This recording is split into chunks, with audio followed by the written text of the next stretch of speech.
peace when you slow it down. Throw off the rules like our shoes on the golden ground. Welcome to Home with Kellyjo Coney-Khan, where we reset your nervous system and rewire your week, one honest conversation at a time. I'm Kellyjo, and today's episode is called Making Sense of Survival with Mark Brayne. I'm joined by Mark, who has shaped my thinking for many years, a supervisor, a mentor, and a friend, Mark Brayne. This is a light interview about survival, not as trauma, not as diagnosis, but as something deeply human, how our nervous systems adapt, how we learn to stay safe, and why so much of what people struggle with actually makes sense when you look at it properly.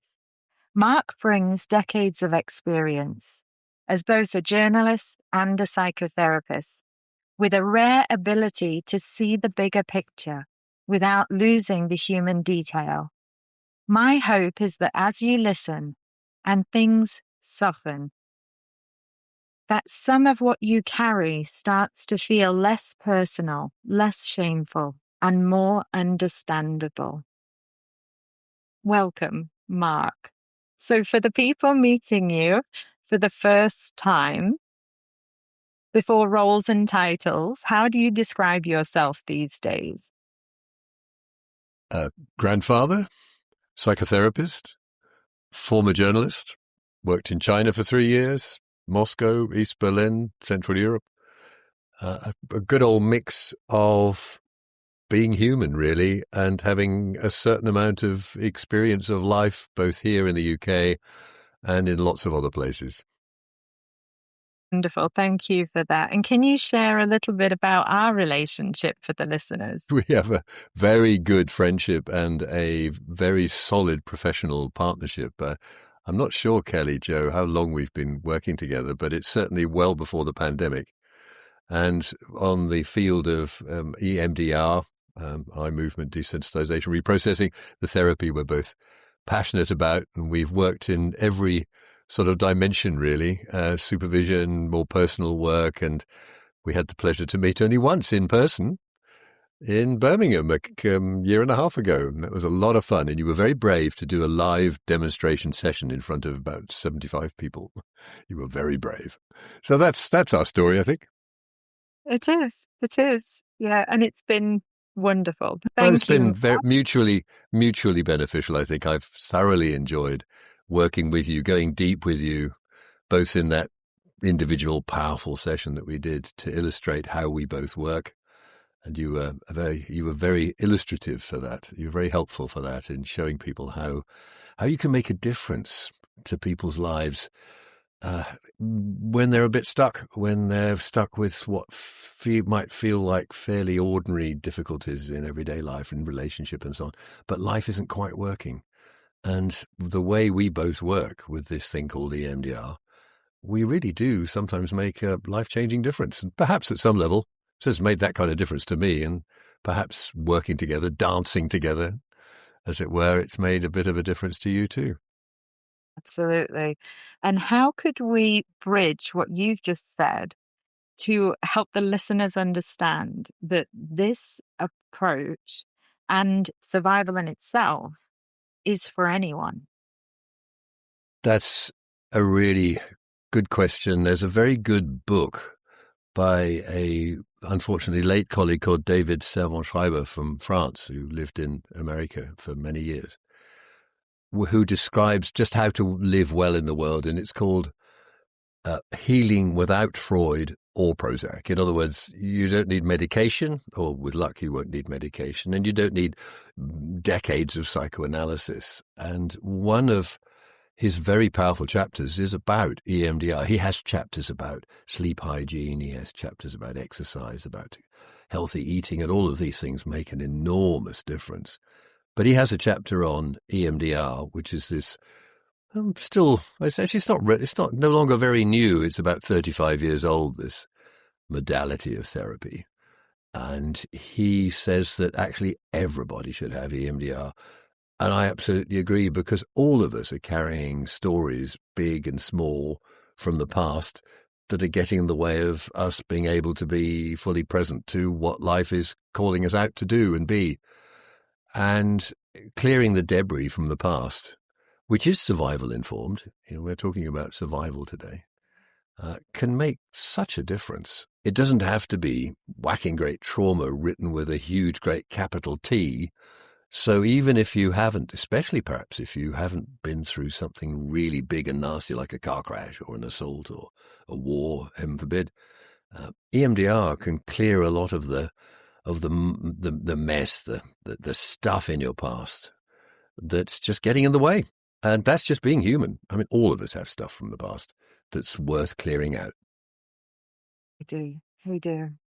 And based on what you've said, how could you describe the difference between EMDR and attachment-informed EMDR, which is the approach that you created? Standard EMDR, as trained basically, is very good indeed at working with obvious nasty stuff. The single incident, the individual bad thing that happened, the event. And it's becoming increasingly supported and popular around the world. It's really getting a lot of traction. The trouble with the standard protocol, as it's called, as traditionally trained, is that it doesn't explicitly factor in. It's a very short training. It's literally just 7 or 8 days. So it's not a lot. But it's because it's focused on getting the structure and the targeting right and the sort of basic architecture of this technique. What it doesn't do, what it hasn't traditionally done, is look at the sort of awkward, multi-dimensional messiness of just being human. It doesn't prioritize a curiosity around early life formative experience. It focuses on trauma, on bad things that have happened, and taking a trauma history, as it's called, all of which is useful. But what we've done with attachment-informed EMDR is really reorient the standard EMDR approach, using all of the good things about EMDR that are underpinned by research, reorient it to how did this person, how did Kellyjo, how did Mark actually get to be the way they are? Why are they coming to therapy? What stories from the past are the symptoms, the dysfunctions of now telling? And they always are. The dysfunctions of now are always telling a story about the past. And is it because of the car crash or because of the assault, or is it because of how the nervous system dealt with whatever it was that happened? And what attachment-informed EMDR focuses primarily on, as well as working with the trauma, of course, in a standard way, is how did the nervous system, how did this individual's personal nervous system learn to be in the world, and the assumptions it makes about how the world works and who I am, how I am. And that's actually based primarily on the dance of very early life formative experiences and relationships, above all with mum. I mean, that's just a mammalian fact. We're all born of a female. We all have a mother. All of us have a mother. And some of them are great, and some of them mean to be great. Some of them can't help being great, and some of them do their best. But, the mother and the father, the parents that you had and the parents that I had, perhaps they're part of the explanation why we both became psychotherapists. So attachment-informed EMDR is radically curious about those early life experiences, and not necessarily just trauma, but just experiences, because we all have them.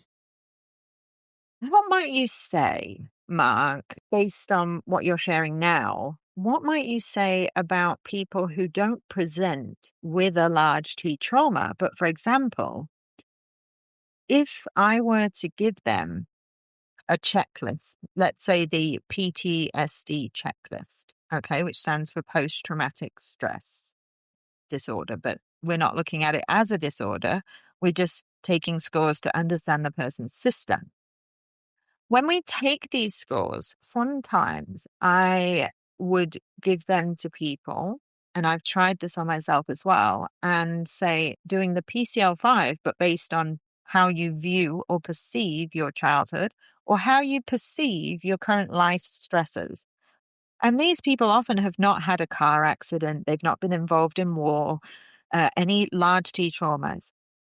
But there has been certain dynamics, and those dynamics could also be differences in personalities. Lately, I've got very into star signs, and I'm seeing differences in people's star signs and looking into that, and that's been really fascinating.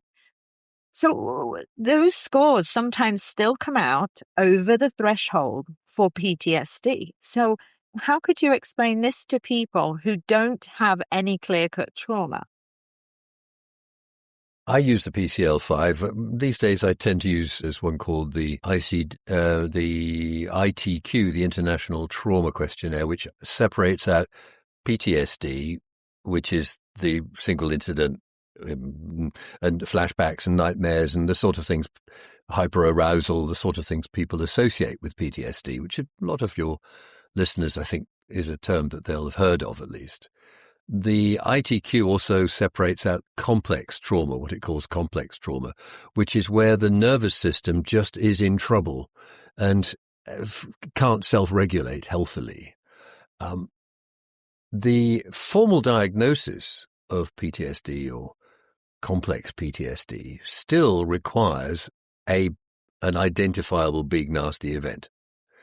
And that's a real problem because the nervous system doesn't need a big, nasty event to find itself struggling with how to respond to difficult stuff that happens. I find, actually, once one gets reasonably experienced in psychotherapy, a client comes into the room and you sort of know within about 5 milliseconds what's really going on. Human beings spray clues around themselves, a bit like I grew up on a farm in England. And my father had muck spreaders to spread, what the cows and everything over the fields to make them more fertile. And human beings are a bit like muck spreader; they spray clues around them. So when a client comes to me, I can pick up pretty quickly, and that's based on experience and intuition. Pretty quickly, how are they in the world? Let's say somebody who keeps apologizing all the time. Someone who finds eye contact really difficult. Let's say somebody who feels very shut down and is, when you ask them, what are you feeling? They'll answer with, well, I think. They then come from a thought space, not a feeling space, because feelings weren't safe. The bottom line is, were my feelings, was my authenticity safe in childhood? In other words, was it okay to be me in my family system? When I was distressed, and all children get distressed, of course you do. You fall off your bike, your best friend suddenly doesn't want to be friends with you in the playground, age 7. Maybe something quite bad, worse happens to you, or you lose a pet, or just ordinary things about life. How did the family system, siblings, father, especially mother, how did they respond? Were your feelings understood? Was your authenticity acknowledged, honored, not indulged? You need good boundaries as a kid. I mean, I've had 3. I've got 2 little grandsons now, and oh boy, do they need boundaries. But they need to be loving, understanding, compassionate boundaries, made to feel somehow wrong as a kid. All kids, if they're not being appropriately soothed and healthily soothed by the primary attachment figures, will assume it's their fault and that they're bad or they're wrong or it's their fault. How can that manifest later in life? I mean, we know, but just the listeners. Well, let's take, for example, it tends to come out in relationships. Human beings are creatures of relationship. And we talked about survival at the beginning of this conversation. And ultimately, it all does come back to survival. And our nervous systems are not very far evolved as in not at all evolved really, beyond what our nervous systems were doing 200,000 years ago on the plains of Africa when Homo sapiens is believed to have first originated, say on the plains of Botswana.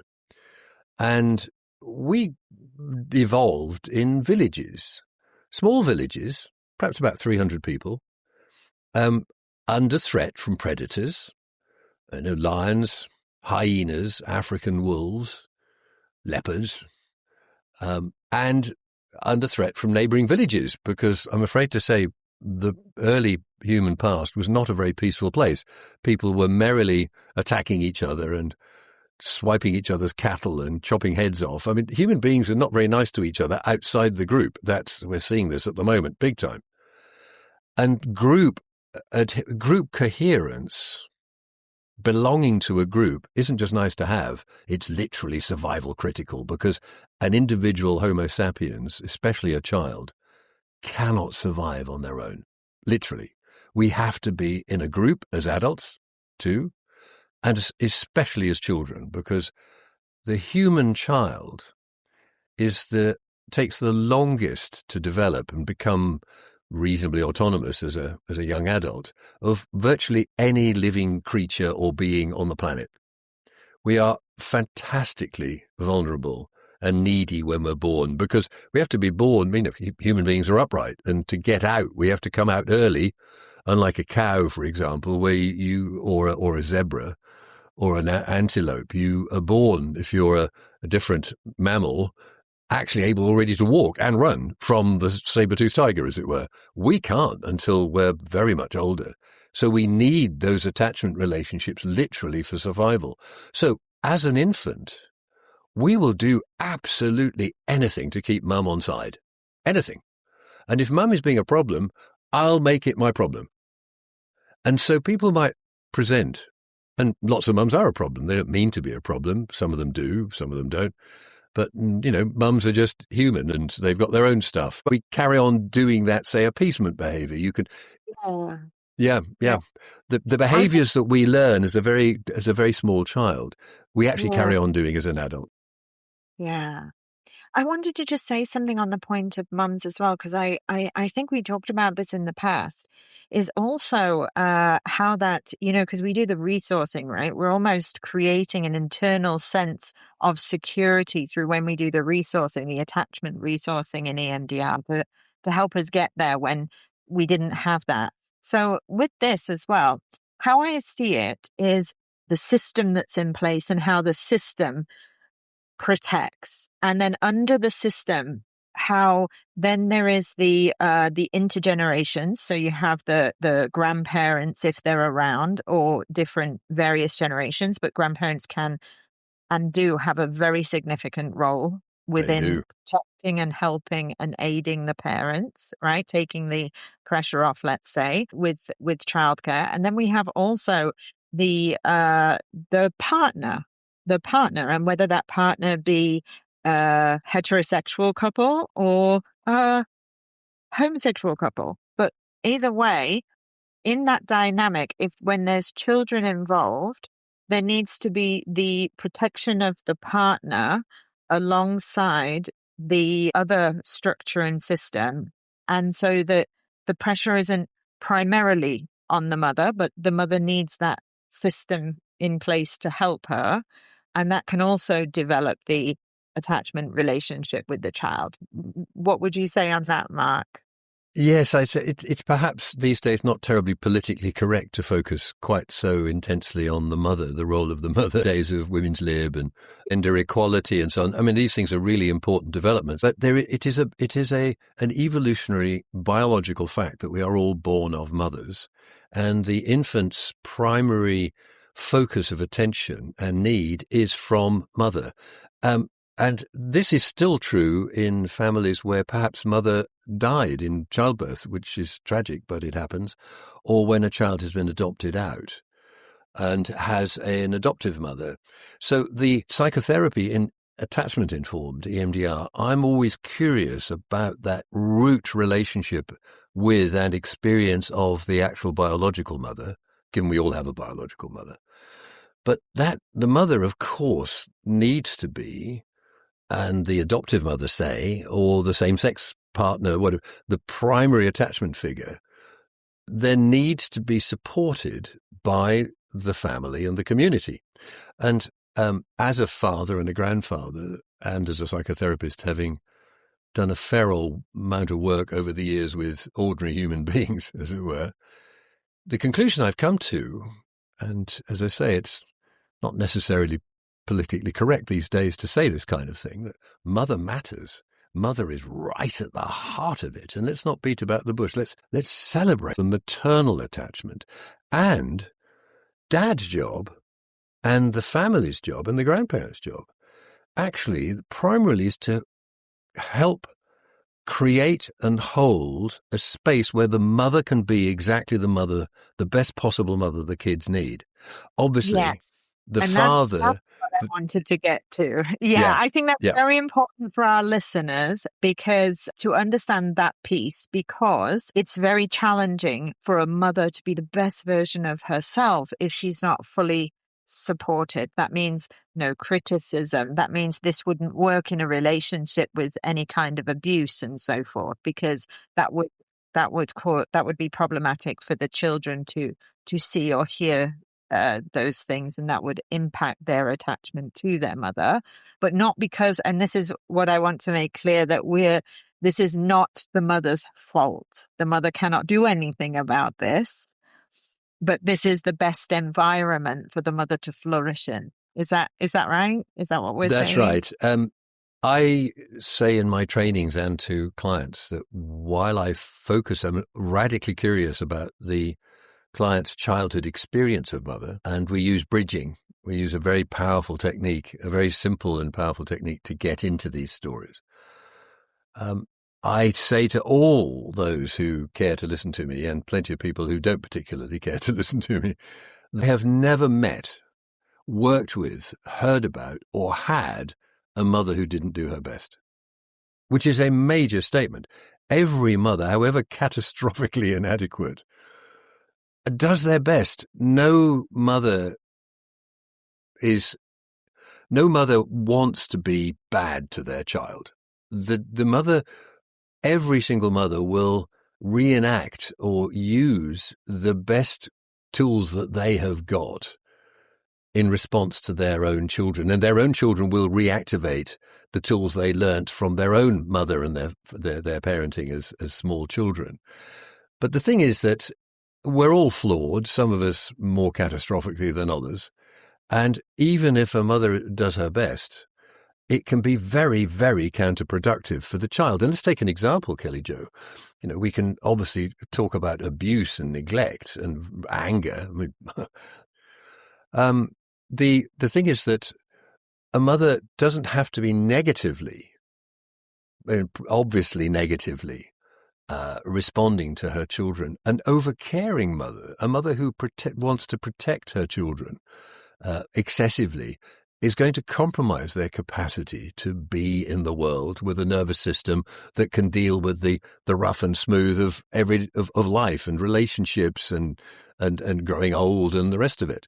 So it doesn't have to be trauma. It doesn't have to be neglect or bad things that you could see happening from the outside, but the infant's experience of mother, if it is dysfunctional at any level and compromises the journey of the nervous system, the growth of the nervous system, the autonomous growth of the nervous system, the capacity for immunity, the exposure to difficult stuff.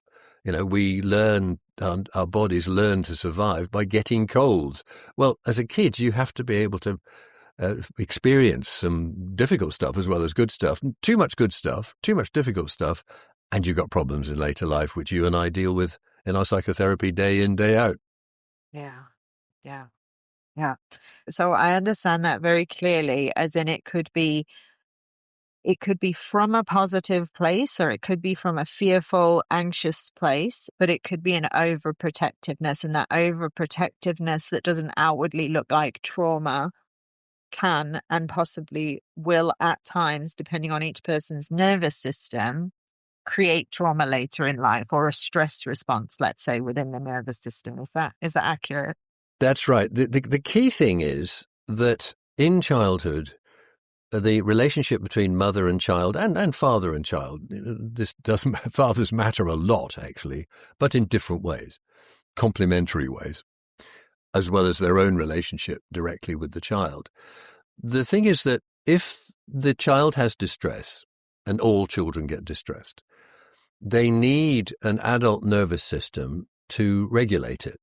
They need to borrow, as it were, the frontal cortex, the adult brain of the caregiver, the primary caregiver of the caregiving figures, particularly mother, but not only mother. Now, if then if there is an adaptive, appropriate response, a soothing response, I've got this much better with my small grandsons at the moment than I did with their father, for example. You know, one learns these things gradually over a lifetime. If the response is oh, let me kiss it better, or it's okay, you know, come here, let me give you a hug, or let me sort that knee out, or yeah, it's really rough, isn't it? It validates the feelings of the infant. The distress metabolizes, actually it heals, it's gone, it isn't stored in the system. Now, if the primary caregiver, above all mother, is preoccupied or unhappy herself or absent emotionally or stressed or anxious or angry, the kid's priority, the small child's priority, is to make mum okay, is to take responsibility, feel responsibility for mum's well-being, to prioritize the well-being of the mother over the self. Now, this isn't a conscious choice. This is evolution, because if mum isn't safe, I'm a hyena's lunch. So what that means is that the distress or the experience that the kid is having, whatever it is, doesn't get metabolized. It sits in the system. If you like, it's a bit like a spell. I like the language of magic and spells. I mean, it isn't magic, it's neurobiology. Our job, as you know, Kellyjo, we're spellbusters, basically. We find these dysfunctional patterns that were laid down a long time ago, and we wave a magic wand. In EMDR, we literally wave a magic wand, but it's magic, it's neurobiology. And we open that wound, clean it out, and it heals, because that's what the nervous system, that's what the body does. Given half a chance, the body wants to heal. That's how evolution works. So if we could just cover survival a little bit more and just go back to survival here. What I was thinking about when you were sharing just then was, when you hear the word survival, what do you think people usually misunderstand about it? They think, I think, of saber-toothed tigers, of fight, flight, freeze. They think in terms of being threatened by an axe-wielding madman, or that we're looking at sort of ancient evolutionary patterns that aren't necessarily relevant to just living, for example, in Singapore, just going to work, getting on the public transport, going to work, doing a long day's work, working maybe 6 days a week, 7 days a week. The work culture, the responsibility culture in Singapore, I know to be very intense. Having lived in China for as long as I did, I know there's a tremendous work ethic. What has survival got to do with working a 14-hour day, 6.5 days a week, for example? Or what has survival got to do with children being brought up perhaps by outsourced childcare, perhaps in families who are able to hire childcare in? Certainly that's probably more the case in Singapore than it is in the UK these days. Absolutely. I think that there is a little change with that now. So I think what's happening is with the younger generation, the shift seems to be that often the care is for the home, the washing, the ironing, so the laundry and those sorts of things, and the cooking. And then the parents seem to be understanding more, because we have more access to attachment-informed ways of parenting through social media, that now I think a lot of the younger generation is tending to want the help to be for the home, so that the parent can focus on the attachment with the child.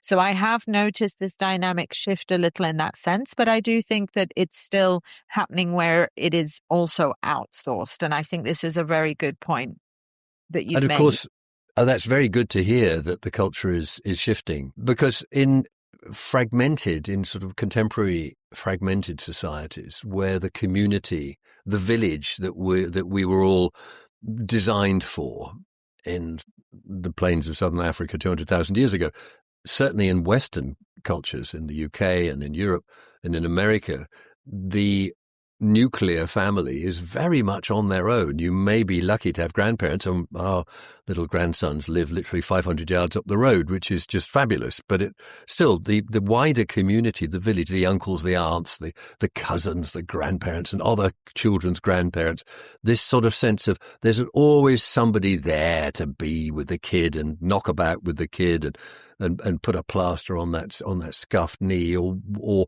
put an arm round. That is the best possible preparation for a child.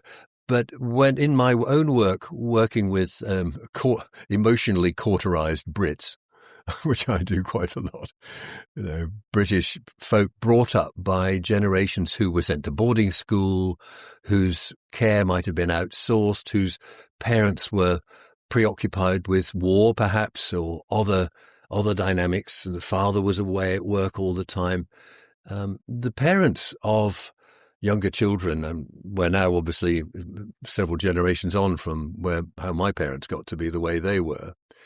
The parent can only be the best parent that they can be, based really on their own experience of their own formative years, and they can learn on top of that. But the instincts that come out, as it were, the fundamentals of how to be a parent, really are cooked very, very early on.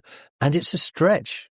It's an emotional stretch. It's not just being present. It's the quality of the presence. It's the emotional intelligence of not necessarily just having read lots of books or knowing it by theory, but being able to resonate and respond to a child in their distress, because kids get distressed because stuff happens and they fall over on the playground, whatever it is.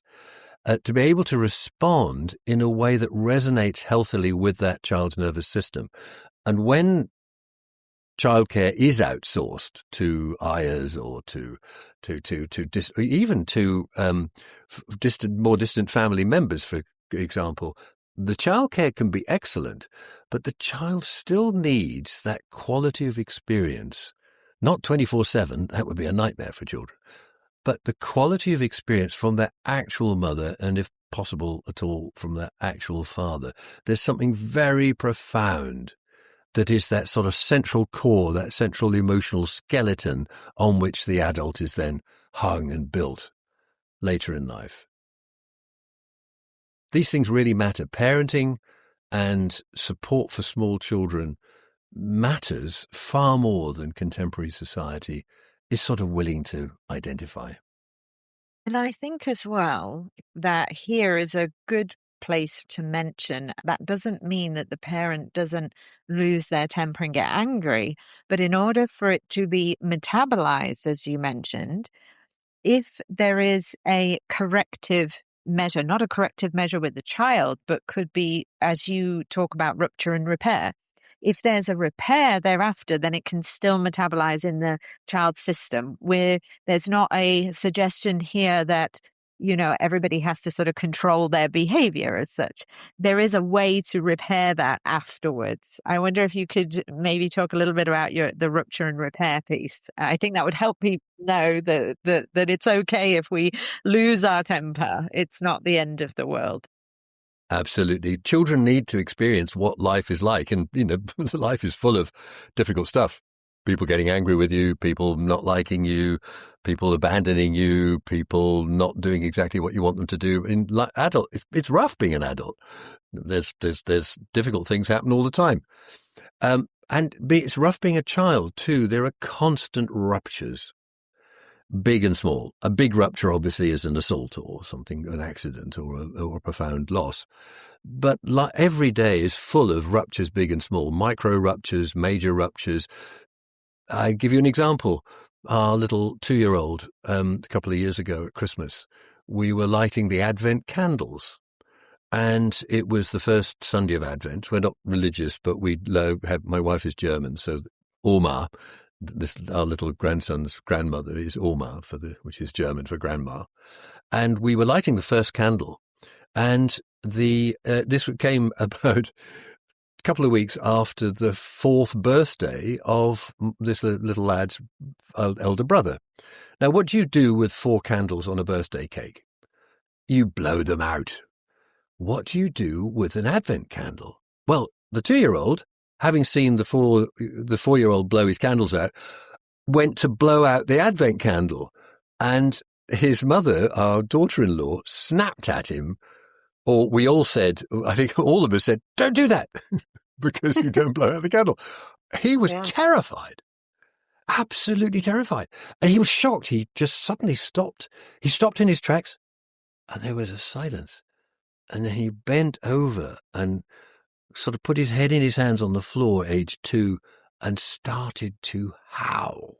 I mean, an existential howl, because he was doing what his older brother was applauded for blowing out 4 candles. Clever boy. So, instinctively he wanted to do the same. And suddenly all these grown-ups shout at him. That is as bad as being attacked by a saber-toothed tiger for a 2-year-old, literally. So what did we need to do? His mother actually was great. Our daughter-in-law. She swept him up in her arms. She's Russian, and she soothed him. She's Russian and rather big, so she has lots of her into which to bury his little head, as it were. And she was brilliant. She just put her arms around him, and it was repaired. So there you have a rupture which looks a bit, well, so what? It's only blowing out a candle. Nobody's dying here. But if that had got stuck in the system, years later, decades later, his nervous system would still be vibrating, resonating to the shock of having been made wrong for doing his best or doing something he thought was what the situation needed. And so that experience would then be mapped later on in life, that when I do the right thing, or when I do what I feel is the right thing, the world is going to snap at me and tell me I'm wrong. Now, that's not a conscious intellectual decision, because obviously it's not an adult. An adult would understand this, but the nervous system remembers. And so there was a massive rupture that was repaired. And in a family system where that child is just told to, don't be so silly, of course you don't blow out the candle, and his or her distress is not honoured and recognised and made okay, that will resonate on literally for a lifetime. Moments like that. Makes so much sense. And so many times when doing this work, it has been that wasn't there. And so often those interweaves, that we call them interweaves when we help the client when they're blocked and they get that shift, is often when that repair is redone through the reprocessing. And it's really important. It sounds a bit weird. It feels a bit weird sometimes doing it. What we do, Kellyjo, you know this as well as I do, is we find the stories from the past in our clients' developmental journey, which are still running dysfunctionally in the nervous system today. We go into those past experiences as if for real, because they were real once, and the nervous system remembers them in real time, in the here and now, as if they're still happening, big and small. We go in and we rewire those experiences as they sort of should have happened. Once we've got the kid's story and the kid has cried and wept in the adult body, I mean, sometimes sometimes you hit these tender spots, and the client, I was working with a colleague just a few days ago, and the client can heave with the sobs they weren't able to experience 40, 50 years ago. I was working with a colleague this week, literally, who we went back to being a 4-year-old, and he sobbed with snot coming out of his nose. He's nearly 60. And finally, there was this sort of spell-busting resolution to a story of recognizing that his parents meant well, but they weren't there for him emotionally. And he grieved. In the session, he just grieved. Grief is a good emotion because it cleans out and clarifies and heals ancient wounds. So it can go very, very deep and be very, very powerful. And it's never too late to rewire stories that are well and truly stuck in the system, and it can get quite colourful with clients, as you know.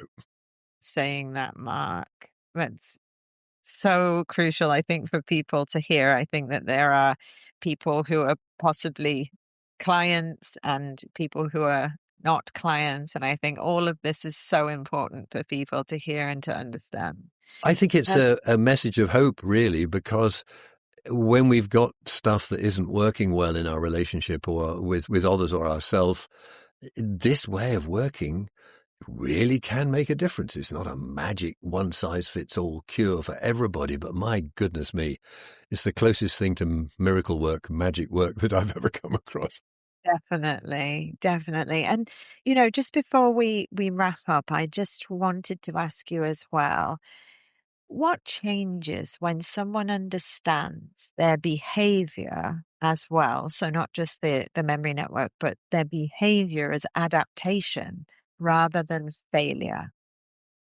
Yes, of course. If in childhood, if a story, if a distress is not metabolized, if it gets stuck in the system, the conclusion that the nervous system comes to so often is, I'm not good enough, I'm a failure.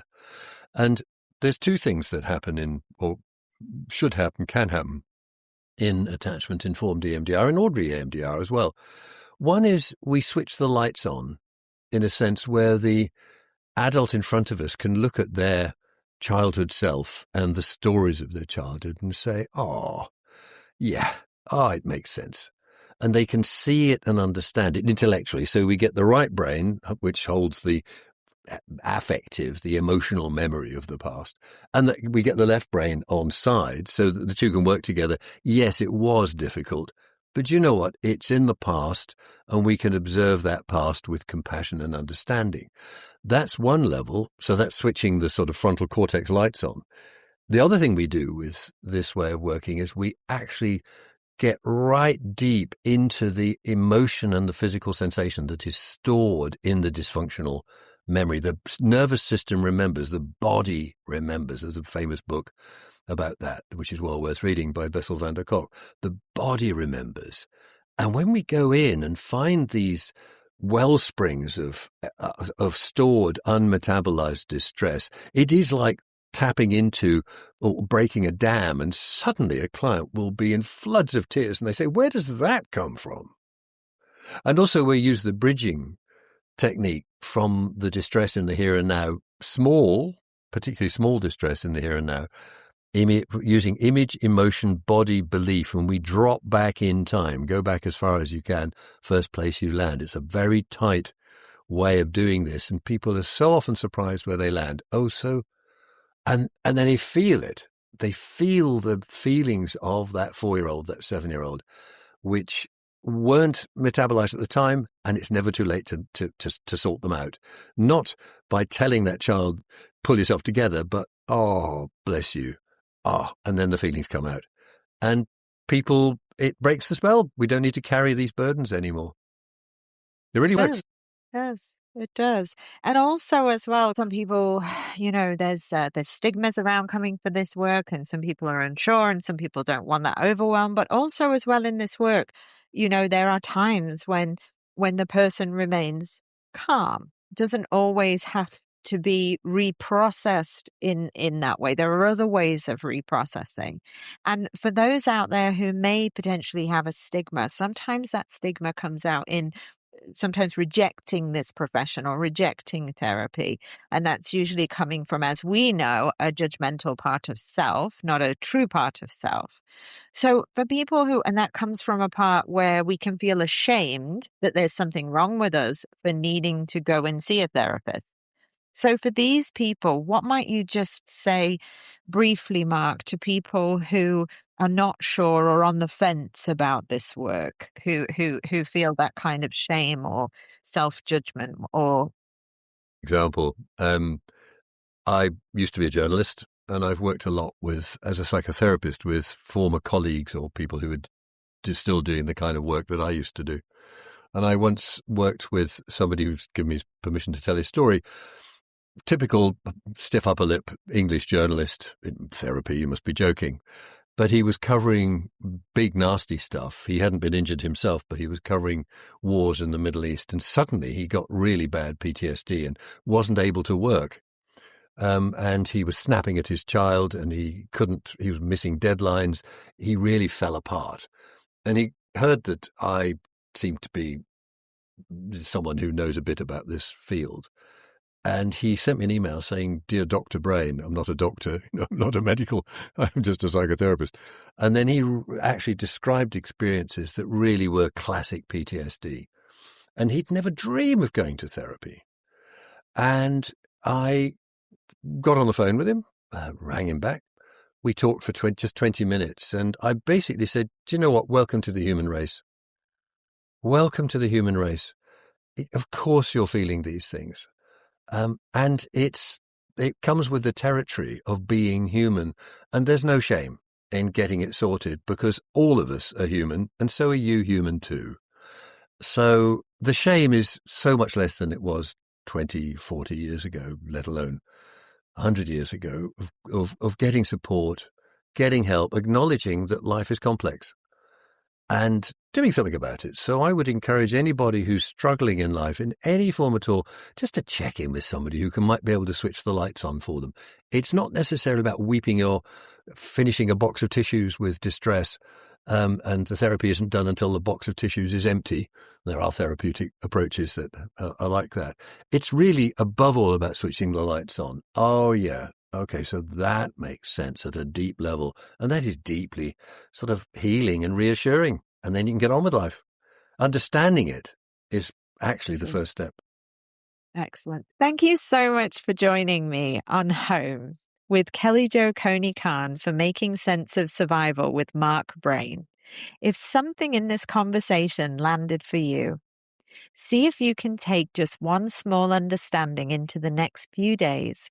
Not something to fix, just something to hold with a little more kindness.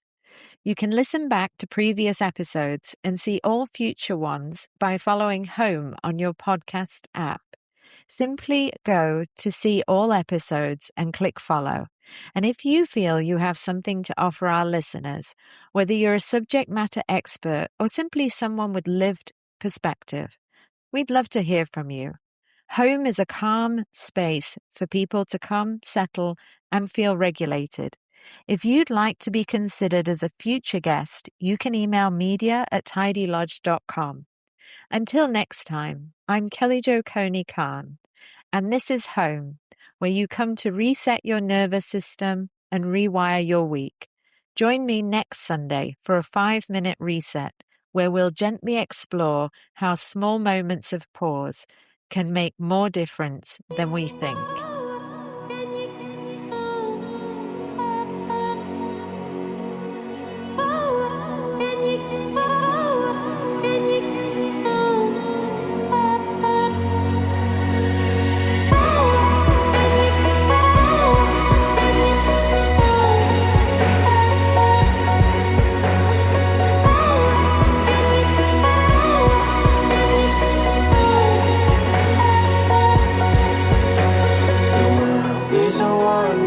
Place when you slow it down. Throw off the rules like our shoes on the golden ground.